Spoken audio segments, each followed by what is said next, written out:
미라는 거울 앞에 서서 자신을 바라보았다.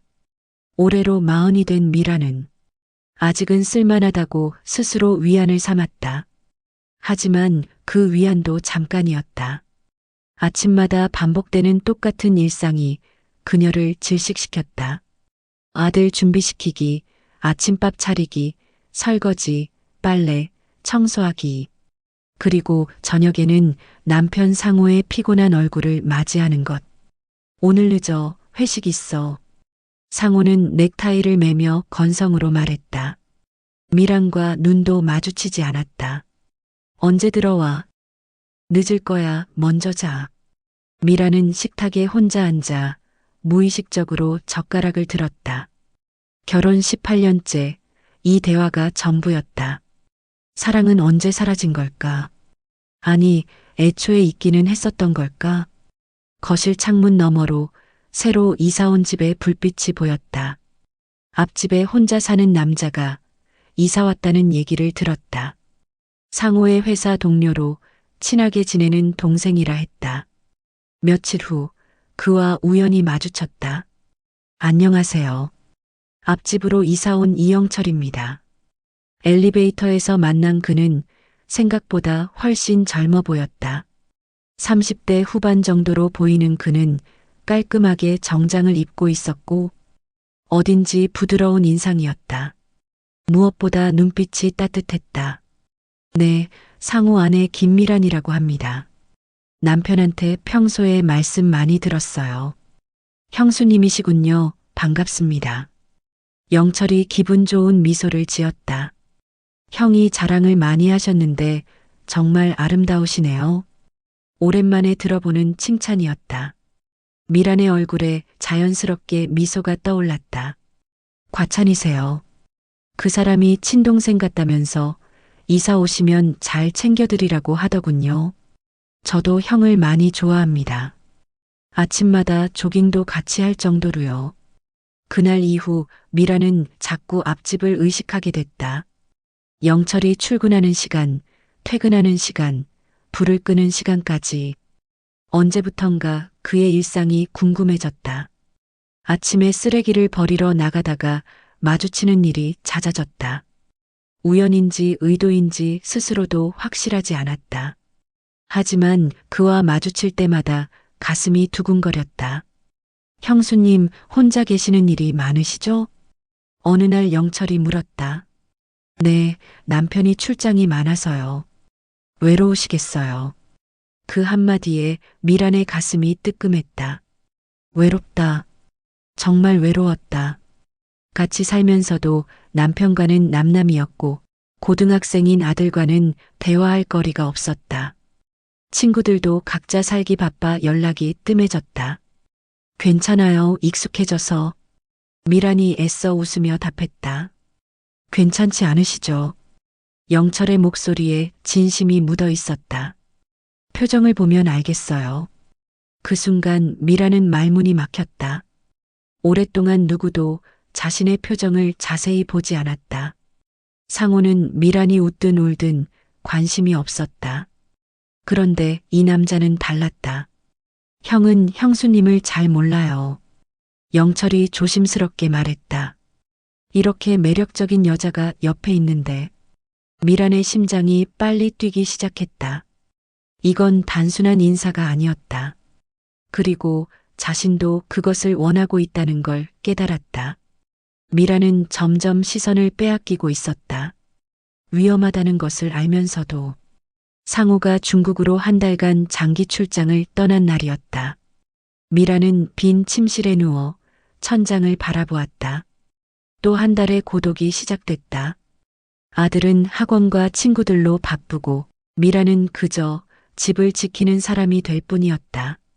핸드폰을 들여다보다가 영철의 번호를 발견했다. 며칠 전 혹시 급한 일 있으면 연락하세요. 라며 준 번호였다. 미라는 해픈 여자로 비춰질까봐 망설였다. 하지만 결국 전화를 걸었다. 여보세요? 영철 씨, 저 미란이에요. 형수님 무슨 일이세요? 혹시 오늘 시간 되시면 잠깐 볼 수 있을까요? 잠시 침묵이 흘렀다. 갑작스러운 전화에 미라는 거절당할 것 같아 가슴이 조여왔다. 퇴근 후 술 한잔 하시겠어요? 영철이 말했다. 네, 좋아요. 약속 시간까지 미라는 옷장 앞에서 1시간을 보냈다. 어떤 옷을 입어야 할까? 너무 신경 쓴 티가 나면 안 되지만 그렇다고 아무렇게나 입고 싶지도 않았다. 미라는 영철에게 예쁘게 보이고 싶었다. 결국 베이지색 원피스를 선택했다. 단정하면서도 여성스러운. 식당에서 만난 영철은 캐주얼한 셔츠에 청바지를 입고 있었다. 평소 정장 차림과는 다른 모습이었다. 더 자연스럽고 편안해 보였다. 형 출장 자주 가시죠? 네, 한 달에 한두 번은 중국 쪽 업무 때문에. 외로우시겠어요? 또 그 말이었다. 영철은 유독 외롭다는 표현을 자주 했다. 마치 미란의 마음을 정확히 읽고 있는 것처럼. 영철 씨는 결혼 안 하세요? 아직은 적당한 사람을 못 만났어요. 영철이 와인을 한 모금 마시며 말했다. 사실 결혼에 대한 환상이 별로 없어서요. 왜요? 주변에서 행복한 부부를 별로 못 봤거든요. 형네만 봐도. 영철이 말을 멈췄다. 우리가 어떤데요? 죄송해요, 괜한 말을. 괜찮아요. 솔직하게 말해주세요. 영철이 미란을 바라보았다. 진지한 눈빛이었다. 사랑이 없어 보여요. 서로에 대한 관심도 없고. 미란은 부정할 수 없었다. 그것이 현실이었으니까. 맞아요. 우리는 그냥 함께 사는 동거인 같아요. 식사 후 집으로 돌아가는 길, 두 사람은 나란히 걸었다. 아파트 단지 안의 작은 공원을 지나면서 미란이 말했다. 고마워요. 오랜만에 즐거웠어요. 저도요. 형수님은 정말 매력적이세요. 미란의 얼굴이 뜨거워졌다. 그런 말 하면 안 되는 거 아닌가요? 왜요? 사실인데. 저는 유부녀잖아요. 그게 뭐가 중요해요. 형수님도 여자인데. 그 말에 미란의 가슴이 쿵 내려앉았다. 형수님도 여자라는 말. 오랫동안 잊고 있던 정체성이었다. 다음 날 아침 미란은 일찍 일어나 운동복을 입었다. 상우와 영철이 함께 조깅한다고 했으니 혹시 영철만 나올지도 모른다는 기대였다. 역시나 영철이 혼자 나왔다. 형수님도 운동하세요? 네, 가끔 같이 뛰어도 될까요? 물론이죠. 그렇게 미라는 남편의 빈자리를 교묘히 틈타기 시작했다. 아침 조깅, 우연한 만남, 자연스러운 대화. 모든 것이 의도된 우연이었다. 일주일이 지나면서 두 사람은 점점 가까워졌다. 일주일간 아침 조깅을 함께한 두 사람 사이에는 묘한 친밀감이 생겼다. 오늘 점심시간에 뭐 하세요? 조깅을 마치고 돌아오는 길에 영철이 물었다. 별일 없어요. 왜요? 집에서 라면 끓여 드실래요? 제가 라면 끓이는 솜씨가 일품이거든요. 미란의 심장이 두근거렸다. 집에서 단둘이 식사를 한다는 것의 의미를 모르지 않았다. 좋아요. 정오가 되니 영철이 미란의 집을 찾아왔다. 라면 사리와 계란, 그리고 작은 꽃다발을 들고. 이건 뭐예요? 그냥 예쁜 형수님께 드리고 싶어서요. 오랜만에 받아보는 꽃다발이었다. 상호는 결혼 후 한 번도 꽃을 사준 적이 없었다. 고마워요. 정말 예뻐요. 영철이 끓인 라면은 정말 맛있었다. 단순한 라면이었지만 누군가가 자신을 위해 직접 끓여준 음식이라는 것만으로도 특별했다. 형이랑도 이렇게 해요? 영철이 물었다. 뭐요? 이렇게 같이 밥 먹고 얘기하고. 미란이 고개를 저었다. 형은 참 바보네요. 이렇게 좋은 여자를 두고. 그만해요. 우리 남편 얘기는. 형수님은 불행하세요? 갑작스러운 질문에 미란이 당황했다. 왜 그런 걸 물어요? 형수님 표정을 보면 알 수 있어요. 웃을 때도 눈이 슬퍼요. 그의 따뜻한 위로에 미라는 마음이 뜨거워지며 금방이라도 눈물이 흐를 것 같았다. 누군가 자신의 마음을 이렇게 정확히 읽어준 적이 언제였을까? 불행하지는 않아요. 그냥 공허해요. 공허함도 불행의 한 종류예요. 형수님. 영철이 일어나서 미란의 옆으로 다가왔다. 소파에 나란히 앉았다. 형수님은 사랑받을 자격이 있어요. 정말로. 영철 씨. 저는 진심이에요. 형수님을 보면 아까워요. 미란이 영철을 바라보았다. 그의 눈에는 진심이 담겨 있었다. 거짓말이나 아첨이 아닌 진짜 마음이. 긴 침묵이 흘렀다. 두 사람은 서로를 바라만 보았다. 그리고 어느 순간 영철이 조심스럽게 손을 내밀어 미란의 뺨을 어루만졌다. 이러면 안 돼요. 미란은 속삭였다.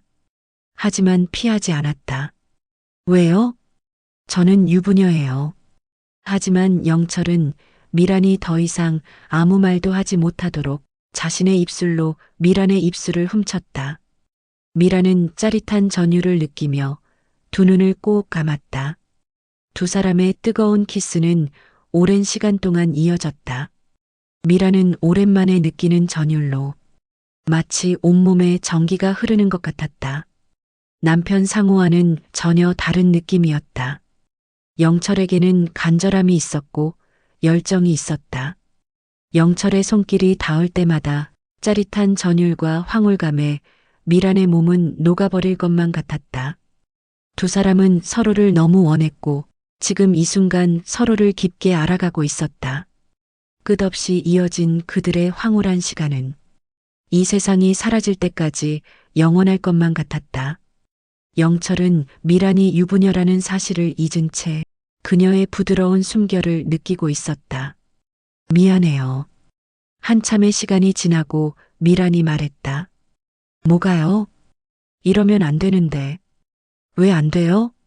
당신도 알잖아요. 영철이 미란의 손을 잡았다. 저는 후회 안 해요. 그러니까 형수님도 후회하지 마세요. 그날 이후 지켜야 할 선은 완전히 무너졌다. 돌이킬 수 없는 선을 넘어선 것이다. 미라는 그날 밤 침대에 누워 입술을 만졌다.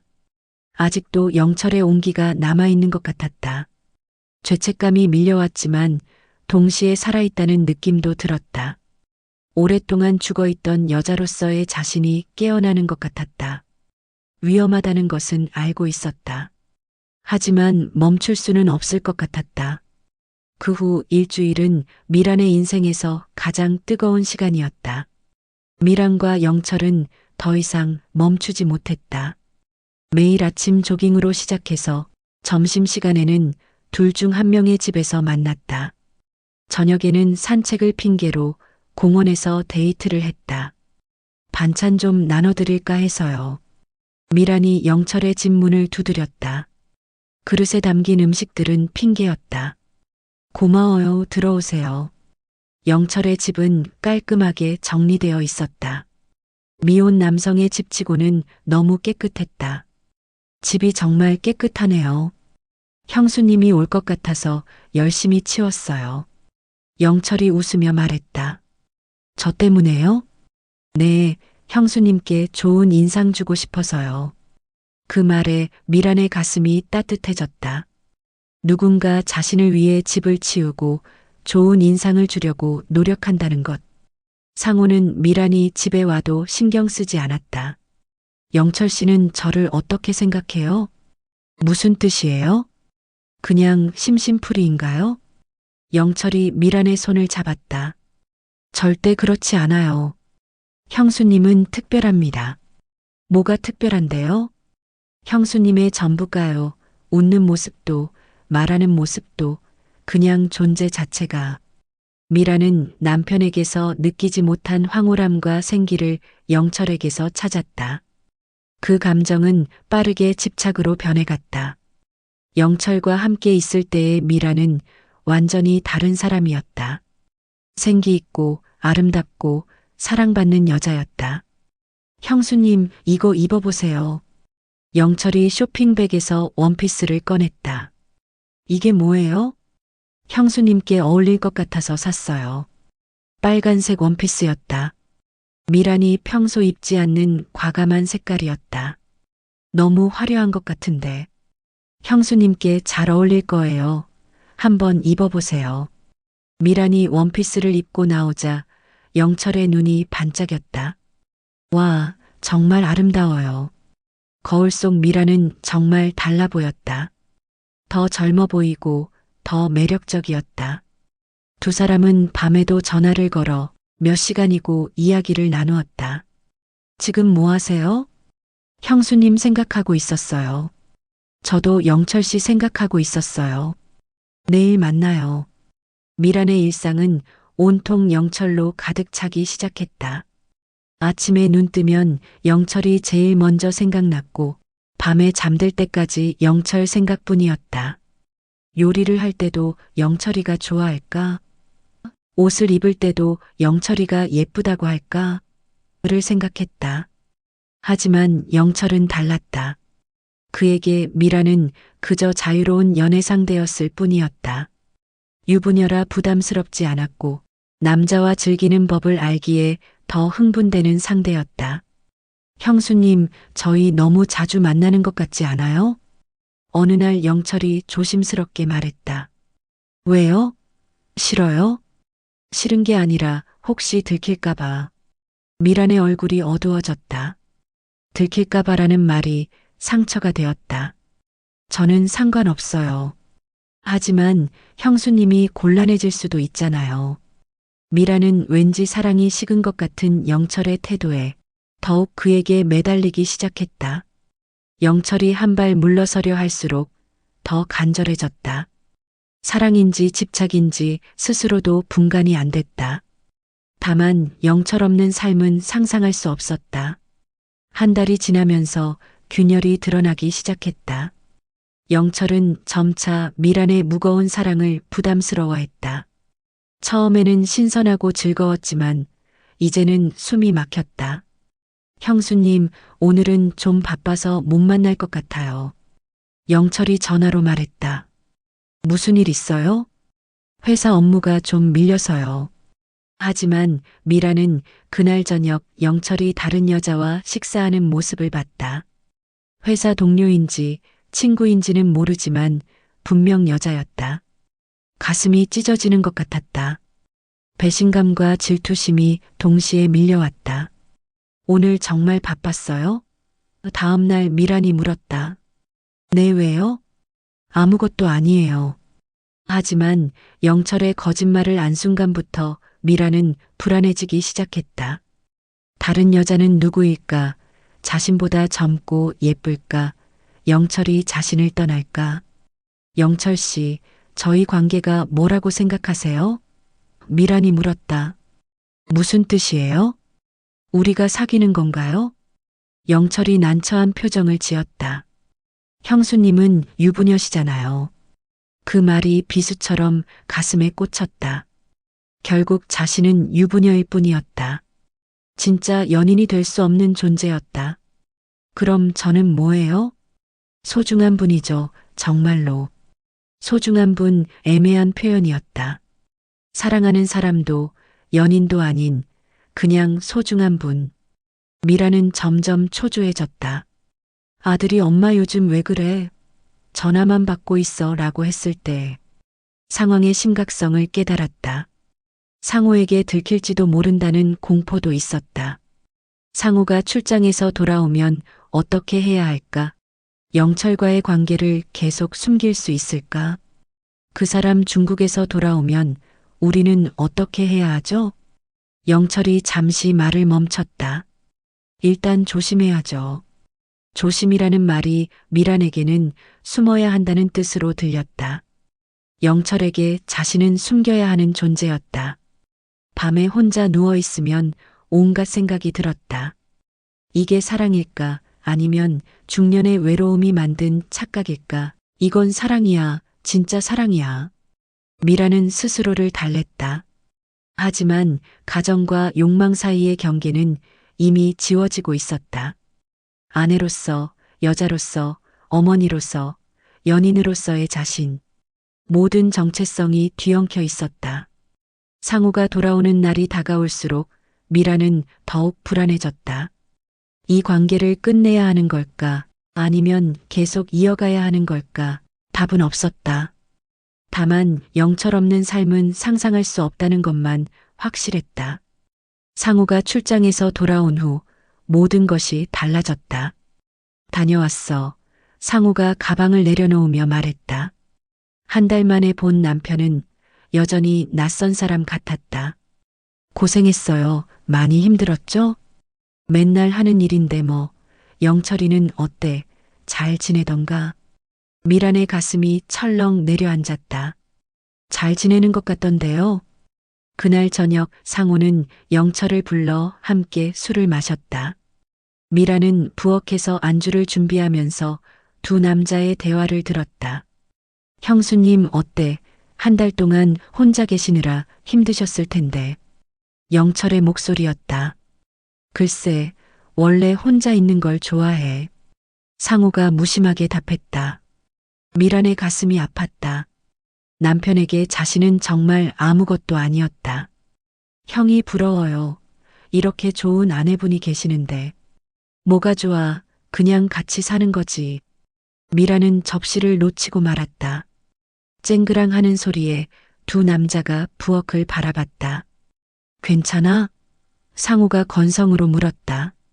네, 괜찮아요. 하지만 영철의 눈빛은 달랐다. 미안함과 안쓰러움이 섞인 시선이었다. 다음 날부터 영철과 만나기가 어려워졌다.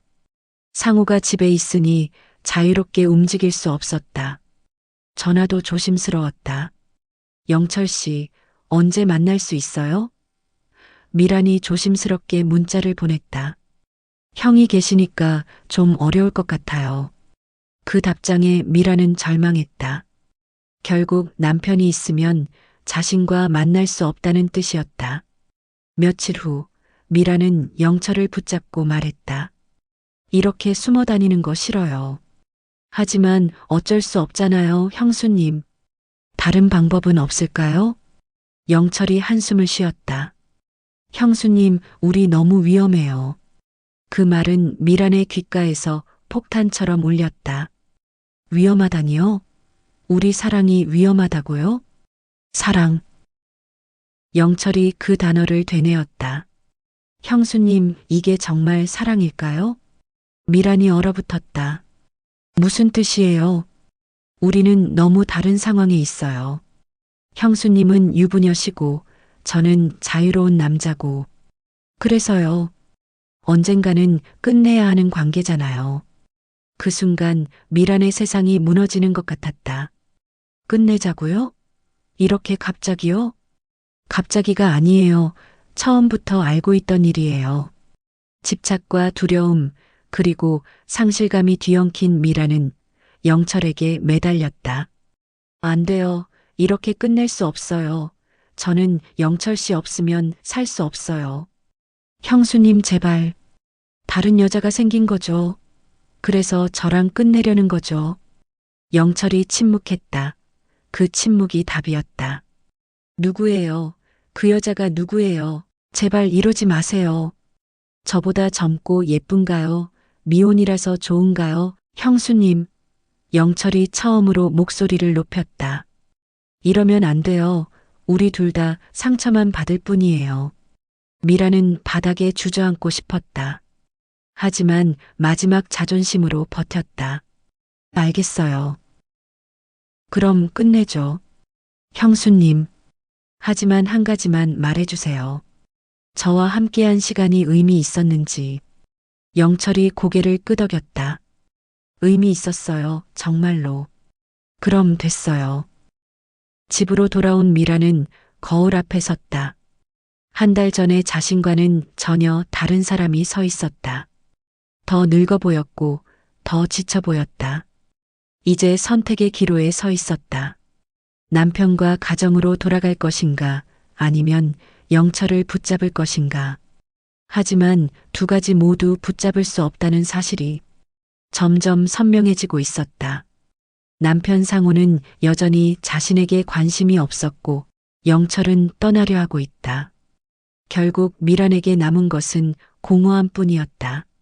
한 달 전보다 더 큰 공허함이었다. 사랑을 맞받기에 더욱 아픈 외로움이었다. 그날 밤 미라는 창가에 서서 영철의 집을 바라보았다. 불이 켜져 있었다. 그는 지금 무엇을 하고 있을까? 자신을 생각하고 있을까? 아니면 이미 잊었을까? 오랫동안 참았던 눈물이 터져나왔다. 사랑은 끝났다. 아니, 애초에 사랑이 아니었는지도 모른다. 하지만 그 한 달간 미라는 확실히 살아 있었다. 여자로서, 한 인간으로서 뜨겁게 살았다. 그것만으로도 의미가 있었을까? 미라는 아직 답을 찾지 못했다. 다만 내일 또 다른 하루가 시작될 것이고 그 하루를 어떻게 살아갈지 결정해야 했다. 지금까지 시청해 주셔서 감사합니다.